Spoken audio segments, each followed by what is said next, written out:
Hi, it's Therese in Lostinpaper and I'm back to colour with you, and today I have the most beautiful stamp set.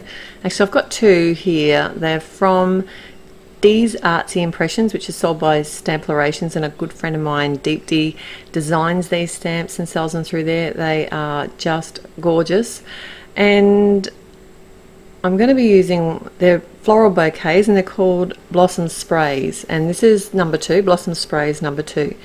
And I've got some watercolor cardstock here, and I have it in my Misty, and it's actually upside down because I want my stamp image to be kind of running off the edge. And I have a hybrid ink which is from MFT, and it's a really kind of, it's called natural, so it's a real kind of natural color. So for some reason I decided to do some no line coloring. Well, it's not no line, it's light line light line colouring, and I wanted my flowers to be white. Oh, go figure, you know, like nothing like setting a challenge for yourself when you're only new to watercolouring and you've got a new watercolour set.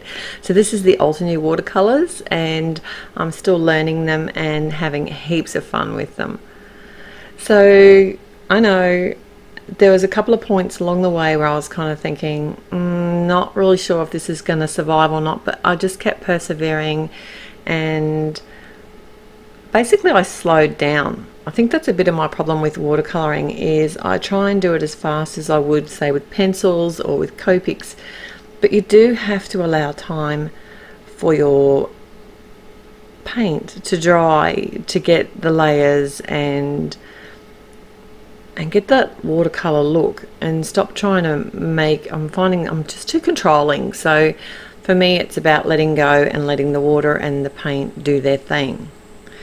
And I do improve along the way. I kind of, because these paints are new to me, they're very highly pigmented, and I actually was putting too much pigment down initially.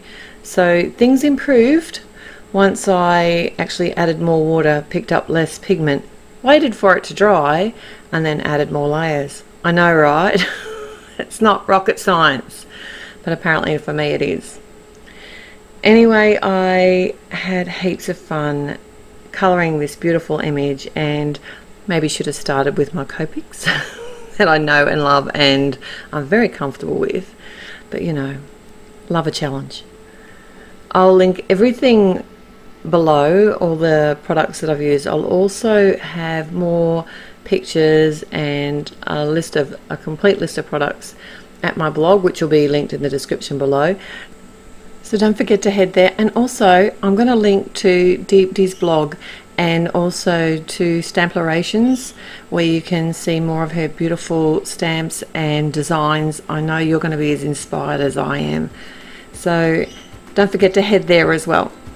Alright, I'm just going to finish my colouring now. I'll be back when all of this is done.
So my sentiment today comes from Ultra New, and it's from a set called Painted Greetings. I like this set. It has some great sentiments. It's only sentiments. They're all in this kind of painted font, but I don't use it very much, and I don't know why.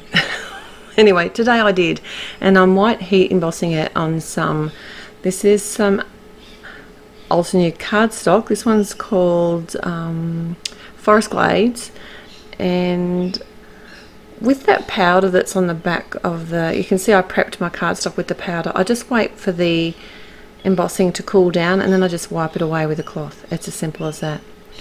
So I've cut my panel down to fit the front of my top fold portrait style card, and because it's a watercolor cardstock, although it didn't warp very much at all, I did run it through my Big Shot machine just in a sandwich, just to help flatten out the cardstock, not to actually die cut it or anything.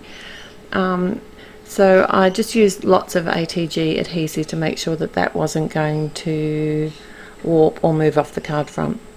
I've popped up my sentiment with some fun foam, and I did decide to come in with some sequins. These are from one of the Neat and Tangled mixes, and I love that they have all different sizes and all different colours in one mix. So I only chose one colour this time, but I've got lots of different sizes. And that's my finished card. Thanks so much for joining me. Don't forget to head to my blog and to Deepti's. I'll look forward to seeing you here next time. Till then, happy paper crafting.